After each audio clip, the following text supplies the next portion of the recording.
أعوذ بالله من الشيطان الرجيم. بسم الله الرحمن الرحيم.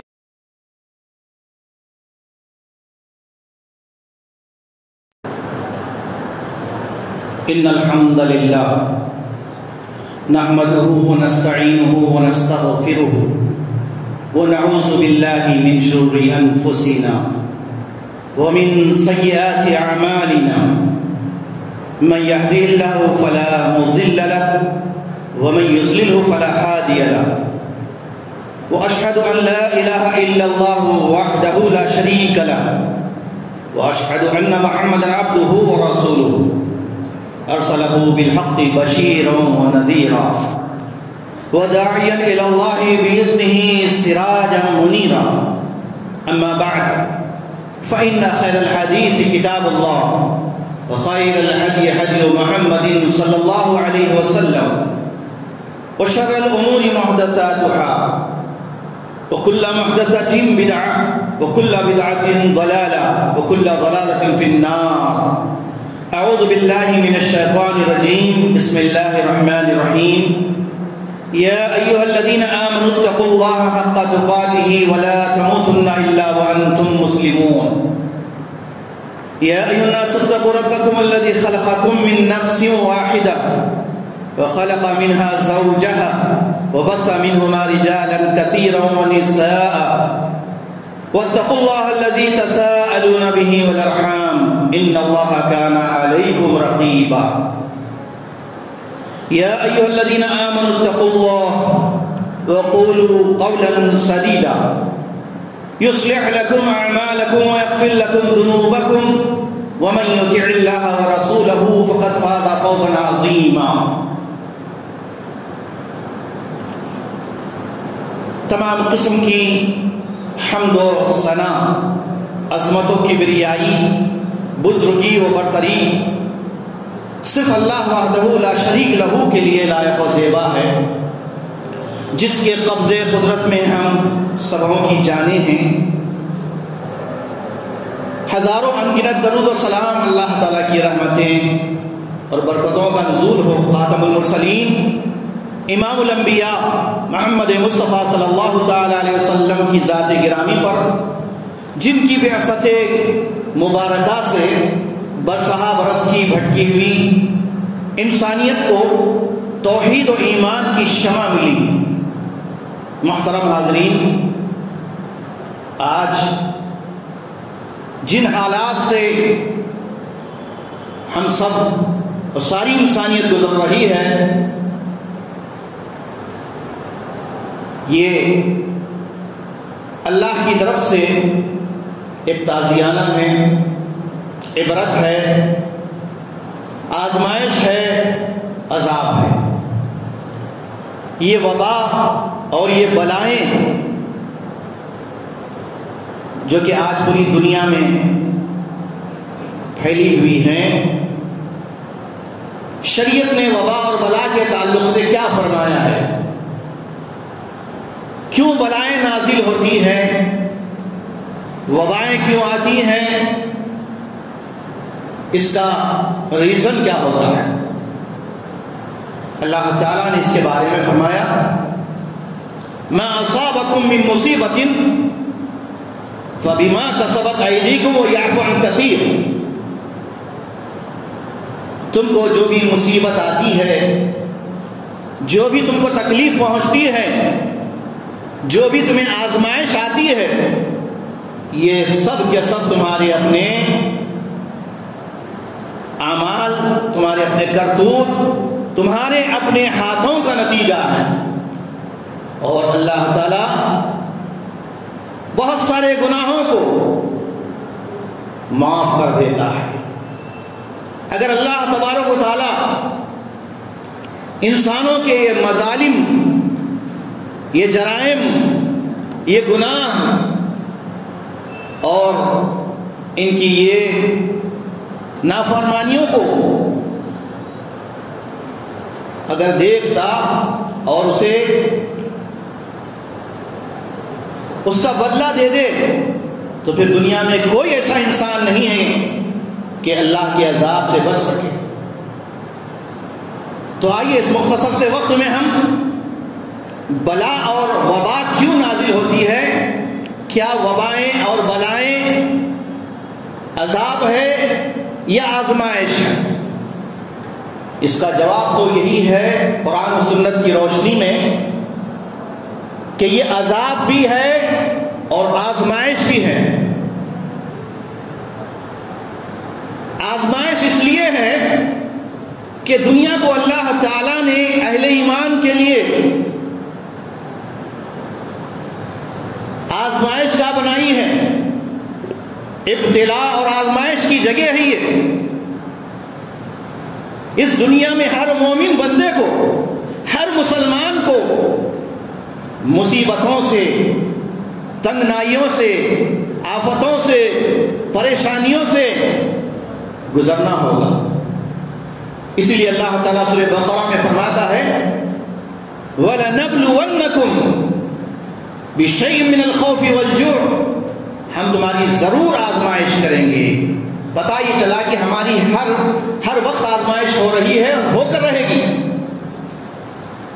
وَلَنَبْلُوَنَّكُمْ بِشَيْءٍ مِّنَ الْخَوْفِ، خوف و ہراس کے ذریعے سے تمہیں آزمایا جائے گا، والجوع، بھوک اور پیاس کی شدت سے تمہیں آزمایا جائے گا، وَنَقْصٍ مِّنَ الْأَمْوَالِ، مال کی ہلاکت سے تمہیں آزمایا جائے گا، والانفس، تمہاری جانوں کے ذریعے سے تمہیں آزمایا جائے گا، والثمرات، میوے پھل کے ذریعے سے بھی تمہاری آزمائش ہوگی۔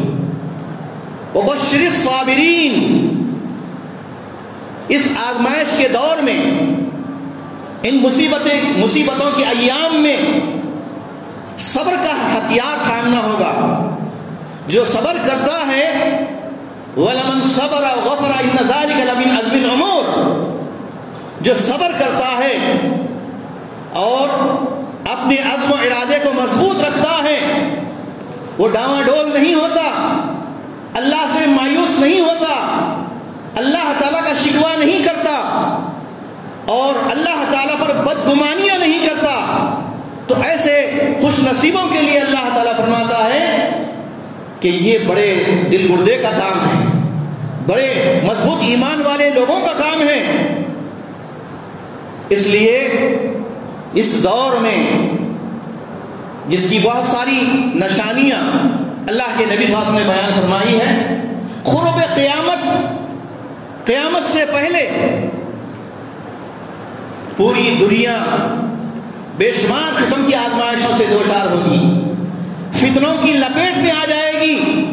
بالخصوص ایمان والوں کے لیے فتنے بہت تیزی کے ساتھ پھیلیں گے۔ رات کی تاریکی میں، دن کے اجالے میں اہل ایمان کو ان حالات میں ایمان پر جمے رہنا، ایمان پر ثابت قدم رہنا اپنے ہاتھوں میں انگارے اٹھانے کے برابر ہوگا۔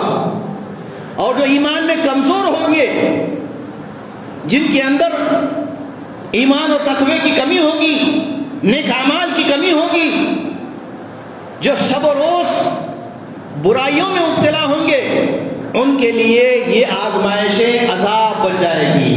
کیا ہوگی؟ یہ آزمائشیں، یہ بلائیں وبائیں عذاب بن جائے گی۔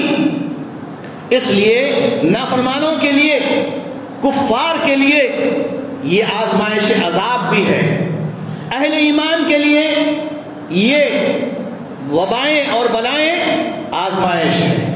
تو آزمائش کے اس دور میں، مصیبتوں کے ان ایام میں، جبکہ طرح طرح کی مصیبتیں ہیں، کہیں فقر و فاقے سے لوگ مارے جا رہے ہیں، کہیں آفات ارضی، زمینی زلزلوں کے ذریعے سے، کہیں آفات سماوی، آسمانی عذاب کے ذریعے سے آزمائش مبتلا کیے جا رہے ہیں۔ ان سب سے ہٹ کر بھی ایک اور آزمائش میں امت مبتلا ہے، پوری امت مسلمہ جس عظیم عذاب میں گرفتار ہے، کیونکہ اللہ تعالیٰ نے قرآن پاک میں فرمایا قُلْ هُوَ الْقَادِرُ عَلَىٰ أَن يَبْعَثَ عَلَيْكُمْ عَذَابًا مِّن فَوْقِكُمْ، اے نبی صلی اللہ علیہ وسلم، آپ اعلان کر دیجئے، فرما دیجئے کہ اللہ تبارک و تعالیٰ اس بات پر قادر ہے الا ان یبعث علیکم عذابا من فوقکم، تمہارے اوپر سے یعنی آسمانوں سے عذاب نازل فرمائے گا، آسمانوں سے عذاب نازل فرمائے گا، او من تحت ارجلکم، یا تمہارے پیروں تلے یعنی زمینی زلزلے، خیط سالی، اس کے ذریعے سے آزمایا جائے گا۔ اس کے علاوہ ایک اور تیسرے عذاب کا اللہ تعالیٰ نے اس آیت میں ذکر فرمایا، او یلبسکم شیعا، یا تم کو آپس میں ایک دوسرے سے مدبھیڑ کر کے، ایک کلمہ گو مسلمان ہونے کے باوجود آپس میں ایک دوسرے کے خون کے پیاسے، ایک دوسرے کی جان کے پیچھے پڑے ہوئے ہیں، ایک دوسرے کی قتل کے لیے۔ کیوں؟ اس لیے کہ وہاں انسان انانیت کا شکار ہوتا ہے، حرص و لالچ کا شکار ہوتا ہے، اور زمین کا فتنے میں مبتلا ہوتا ہے، یا عہدے صدارت کے لیے وہ آگے دوڑ کرتا ہے، تو اس طرح کی ساری چیزیں اس کے لیے آفت بن جاتی ہے، اور وہ حسد کی آگ میں جلنے لگتا ہے۔ اور حسد یہ جادو کے مماثل خطرناک عذاب ہے، جادو کے جیسا اثر کرتا ہے۔ اس لیے اللہ کے نبی نے فرمایا لا تحاسدوا ولا تباغضوا ولا تناجشوا، کہ تم اے مومنو آپس میں ایک دوسرے سے حسد نہ کرو، ولا تباغضوا، ایک دوسرے پر غیظ و غضب نہ کرو، غصہ نہ کرو، ولا تناجشوا، اور ایک دوسرے کے خلاف نہ اٹھو، ولا یبیع بڑی بازک، اور جب اپنا بھائی کوئی کاروبار کر رہا ہے تو اس کے بے پر اپنی بے نہ لگاؤ، وَكُونُوا عِبَادَ اللَّهِ إِخْوَانًا، تم سب اللہ کے بندے ہو، آپس میں بھائی بھائی بن جاؤ۔ یہ تعلیم اللہ کے نبی صلی اللہ علیہ وسلم نے صحابہ کرام کو دی، انصار و مہاجرین کو دی، جس کے نتیجے میں سارے صحابہ کرام ایک دوسرے کے خیر خواہ بن گئے، ایک دوسرے کے مددگار بن گئے، اور ایک دوسرے کی فکر کرنے والے بن گئے۔ آج ہمارے اس دور میں یہ چیز بالکل ختم ہو چکی ہے۔ مسلمان کے جان کا دشمن بنا ہوا ہے، وہ اپنے مسلمان بھائی کی غیبت کرنے کو برا نہیں سمجھتا، مسلمان بھائی کے خلاف پروپیگنڈے کرنے کو غلط نہیں سمجھتا، مسلمان کو ایذا رسانی کرنے، تکلیف پہنچانے میں غلط نہیں سمجھتا۔ یہ ہے آج کے عذاب، آج کی آفتیں۔ ان آفات کو آپ دیکھیے تو پتہ چلتا ہے کہ امت مسلمہ اللہ کی طرف سے ان آزمائشوں میں مبتلا ہے، اور اللہ تعالیٰ نے اپنی نصرت روک دی ہے، اپنی مدد روک دی ہے۔ کیوں روکی ہے؟ یہی وجوہات ہیں، یہی اسباب ہیں۔ اور بھی اس کے علاوہ بلائیں آنے کے اسباب، مصیبتیں آنے کے اسباب، وبائی بیماریاں کیوں آتی ہیں؟ یہ کرونا وائرس کی بیماری یہ جو پوری دنیا میں پھیل چکی ہے، چاہے اس کے کچھ بھی اسباب رہے ہوں، لیکن ہم ہمیشہ اس کو اپنے لیے تازیانہ سمجھیں، اپنے لیے ایک آزمائش سمجھیں، اور پھر ان حالات میں پیارے نبی محمد مصطفیٰ صلی اللہ علیہ وسلم کی سنت پر عمل پیرا ہو جائیں۔ نبی کی سنت کیا ہے؟ خاص طور سے وبائی مرض کے بارے میں یہ ہم کو عقیدہ رکھنا ہے کہ کسی کی بیماری کسی کو بذات خود نہیں لگتی، بلکہ جب تک اللہ تعالیٰ نہیں چاہتا ہے کوئی بیمار نہیں ہو سکتا۔ ہمارا یہ ایمان اور عقیدہ ہے، اور یہی ہونا چاہیے۔ اللہ تعالیٰ جس کو بیمار کرنا چاہے وہ بیمار ہوتا ہے، اور اللہ تعالیٰ ہی شفا دیتا ہے۔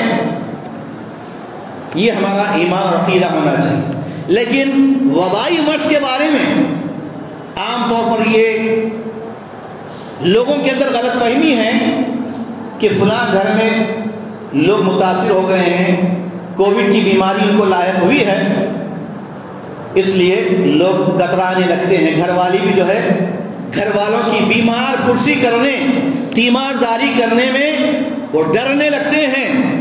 تو سنیے اللہ کے نبی نے کیا فرمایا۔ پہلے یہ ہمیں عقیدہ رکھنا ہے، یہ ایمان رکھنا ہے، جب تک اللہ نہیں چاہتا کوئی بیمار نہیں پڑ سکتا، جب تک اللہ نہیں چاہتا کوئی بیمار شفا نہیں پا سکتا، یہ اللہ کے حکم سے ہوتا ہے۔ تو آپ نے فرمایا لا عدوى ولا طیر ولا حامہ ولا سفر، کسی کی بیماری کسی دوسرے کو بذات خود نہیں لگتی۔ اور دوسری بات یہ کہ وبائی بیماری جب کسی بستی میں آ جائے تو احتیاطی تدابیر بھی اختیار کرنے کا حکم دیا گیا۔ خود اللہ کے نبی نے فرمایا کہ جس بستی میں وبائی بیماری ہو، طاعون کی بیماری ہو، کیونکہ ایک زمانے میں طاعون کی بیماری ایسی آئی تھی، اس وقت بھی ساری بستی میں، سارے ملک میں ایسے ہو گیا تھا کہ جیسے کہ کرفی کا عالم تھا۔ تو نبی صلی اللہ علیہ وسلم فرماتے ہیں جب تمہیں پتا چلے کہ فلاں مقام میں طاعون کی بیماری آئی ہے، پلیگ کی بیماری آئی ہے، یا کوئی اور وبائی بیماری کسی بستی میں آئی ہے، تو تم ایسی بستی کا سفر کر کے مت جاؤ، وہاں پر سفر کرنے سے منع کیا گیا۔ اور دوسری بات آپ نے یہ فرمائی کہ جس مقام پر تم رہتے ہو اگر وہاں پر یہ بیماری، یہ وبا پھیل جائے تو ایسی صورت میں اس بیماری سے چھٹکارا پانے کے لیے تم اس بستی کو چھوڑ کر دوسری بستی میں مت جاؤ، کیونکہ جب تک اللہ نہیں چاہتا اللہ تعالیٰ تم کو بیمار نہیں کر سکتا۔ جس کو متاثر ہونا ہے اور جس کو بیمار کرنا ہے یہ اللہ کو معلوم ہے۔ لہذا وبائی امراض کے تعلق سے ہمارا یہ ایمان ہونا چاہیے۔ ایک جزامی کو اللہ کے نبی صلی اللہ علیہ وسلم نے خود اپنے دسترخوان پر بٹھایا اور اس کے ساتھ بیٹھ کر جو کوڑی کا بیمار تھا، کوڑی کے مرض میں مبتلا تھا، ایسے آدمی کو آپ نے فرمایا ڈرتا کیوں ہے؟ آپ نے اس کے ساتھ کھانا کھایا۔ اس سے پتہ چلتا ہے کہ وبائی بیماری یا کوئی بیماری بذات خود دوسرے کو متاثر نہیں کر سکتی۔ دوسری احتیاطی تدابیر کے لیے اللہ کے نبی نے یہ فرمایا فر من الجذام، کوڑی کا متاثر آدمی سے، کوڑی کے بیمار سے تم ایسے بھاگو جیسے شیر کو دیکھ کر بھاگتے ہو۔ یہ احتیاط کے طور پر ہے۔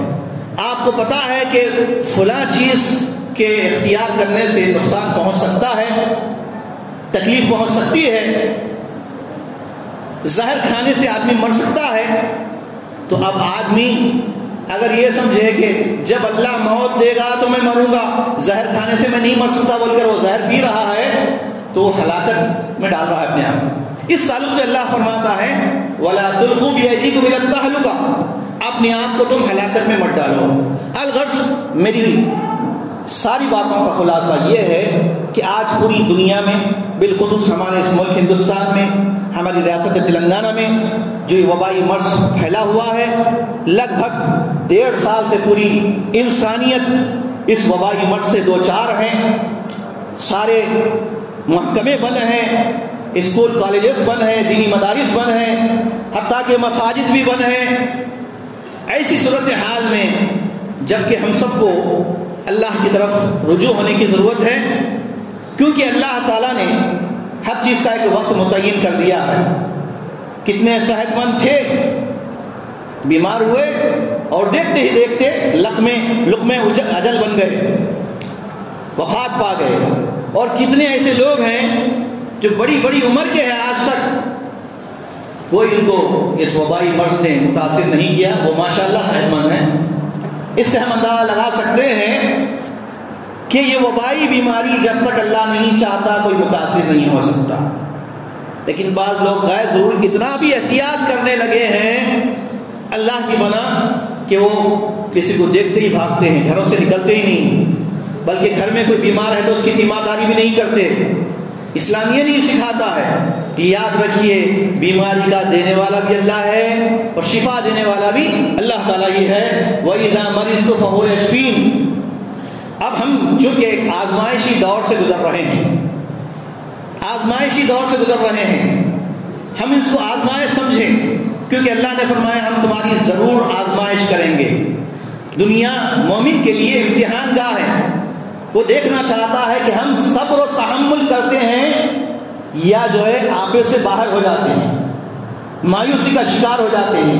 یاد رکھیے مایوسی کفر ہے، مایوسی کفر ہے، اور اللہ تعالیٰ پسند نہیں کرتا کہ ایک بندہ مومن مایوس ہو جائے۔ ہمیں ہر حال میں اللہ تعالیٰ کا شکر بجا لانا ہے، ان حالات میں ہمیں کثرت سے اللہ کی طرف رجوع ہونا ہے، اپنے گناہوں کی معافی مانگنا ہے، اور جس سے ہم نے اپنی زندگی میں کچھ ظلم کیا، زیادتیاں کی، حق تلفیاں کیا ہے، تو پہلی فرصت میں ہم اس سے تائب ہو جائیں، توبہ کر لیں۔ اور میری آخری بات یہ ہے کہ اس کووڈ-19 کے اس وبائی مرض سے لگ بھگ چھوٹا بچہ ہو یا جوان ہو یا بوڑھا ہو، مرد ہو کہ عورت ہو، سب کو یہ 100% 100% یقین ہو گیا ہے کہ موت کا آنا یقینی ہے، کبھی بھی آ سکتی ہے۔ آپ ہر پل ہر لمحہ اپنے سیل فون میں کسی نہ کسی کے وفات کی خبر دیکھ رہے ہیں، خبر سن رہے ہیں، تو گویا ہم کو یہ ایک یاد دہانی ہے کہ آج وہ مر رہا ہے، کل ہم کو بھی مرنا ہے، کل ہم کو بھی مرنا ہے، ہمیں بھی موت آئے گی۔ تو موت سے پہلے، موت کے بعد کے لیے تیاری کرنا ہے۔ آج کی تیاری چھوڑ دیجئے، کل کی ہمیں تیاری کے لیے دنیا میں بھیجا گیا ہے، لیکن ہم کیا کرتے ہیں؟ آج کی فکر ہے، آج سے مراد دنیا، صرف دنیا کی فکر ہے، دنیا کے پیچھے پڑے ہوئے ہیں، دنیا کی دولت کمانے میں حلال و حرام کی تمیز کا کوئی خیال نہیں ہے، جائز و ناجائز کی کوئی فکر نہیں ہے، اور اپنی اولاد کی تربیت کی ماں باپ کو کوئی فکر نہیں ہے۔ تو ایسی حالت میں جب ہماری موت آ جائے گی تو یاد رکھیے ہم دنیا سے کس حالت میں جائیں گے، کیا ہم نے کیا ہے، اپنی آخرت کے لیے ہم نے کیا نیک اعمال کیے ہیں۔ ہم اپنے گریبان میں جھانک کر دیکھیں، اپنا ماضی ٹٹولیں، اور اپنی زندگی کے ایک ایک عمل کا جائزہ لیں کہ میں نے اپنی زبان سے کتنے ناشکری کے کلمات ادا کیے، اپنی زبان سے کتنوں کو تکلیفیں دی، اپنے اس ہاتھ سے کتنوں کو مارا، کتنوں کی طرف تہمت کے لیے انگلیاں اٹھائی، اور اپنے پیروں سے غلط کام کے لیے کتنا میں نے قدم آگے بڑھایا، یہ دل و دماغ میں نے کیا کچھ غلط پلاننگ کی، یہ سب کچھ ہم کو اپنا محاسبہ کرنا ہے، اپنے اعمال کا محاسبہ کرنا ہے، کیونکہ موت کبھی بھی آ سکتی ہے، کبھی سے مراد جب وہ لکھ دی گئی ہے ہم کو پتہ نہیں ہے، تو پھر ہم کو غافل ہونے کی ضرورت نہیں ہے، ہم کو چوکنا رہنا ہے۔ جب ہم کو پتہ نہیں ہے کہ ہماری موت کب آئے گی تو ہم اتنے غافل ہیں۔ اگر پتہ چل جاتا کہ ہم کو ایک لمٹ مقرر کر دی گئی ہے کہ فلاں عمر میں موت آئے گی، کسی کو 60 سال میں آئے گی، کسی کو 50 سال میں آئے گی، ہر ایک کو اس کی اپنی موت بتا دی جاتی، تو پھر انسان جو موقع اس کو ملا ہے اس میں غفلت کر سکتا تھا، لیکن یہاں تو کسی کو پتہ ہی نہیں ہے کہ موت کب آئے گی۔ کتنے ایسے لوگ ہیں جو چلتے چلتے مر گئے، نیند کی حالت میں ہمیشہ کے لیے موت کے گھاٹ اتر گئے، اور کتنے ایسے ہیں جن کو جو ہے کچھ وصیت کرنا نصیب نہیں ہوا، اولاد کے سلسلے میں، وراثت کے مال کے سلسلے میں، دولت پڑی ہوئی ہے، مرنے کے بعد ان کی اولاد نے اس دولت کا ناجائز استعمال کیا، جو اس میں پاورفل تھا وہ ساری دولت اینٹ کر لے کر چلا گیا، اور دوسرے اپنے بھائیوں کو بہنوں کو وراثت سے محروم کر دیا۔ اس کے ذمہ دار کون ہوں گے؟ اس کے ذمہ دار بھی آپ ہی ہوں گے، اس لیے کہ پہلی بات تو یہ کہ آپ نے اپنی اولاد کی اسلامی طریقے سے تربیت نہیں کی، مال کے حصول کا طریقہ، اس کے آداب نہیں بتائے، تو نقصان یہ ہوا کہ آپ کے مرنے کے بعد یہی اولاد ظلم زیادتی کرنے کی وجہ سے آپ کے کھاتے میں برائیاں لکھی جائے گی، کیونکہ آپ نے اپنی اولاد کی نیک تربیت نہیں کی۔ اللہ کے نبی نے فرمایا کہ انسان کے مرنے کے بعد اس کے سارے اعمال بند ہو جاتے ہیں سوائے 3 اعمال۔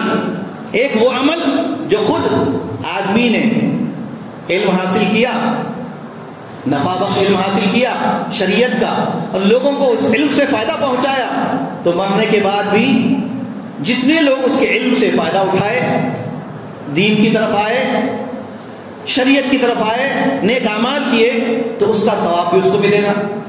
اور مرنے والے نے اگر صدقے جاریہ کیا تھا، زندگی میں کچھ اچھے کام کر کے گئے تھے، خیر کے کام، فلاحی کام، ویلفیئر کے کام، تو جب تک لوگ اس سے فائدہ اٹھاتے رہیں گے تب تک اس کو اس کا ثواب ملتا رہے گا۔ اور تیسری نیکی وہ ہے نیک اولاد، ولد صالح یدعو لہ۔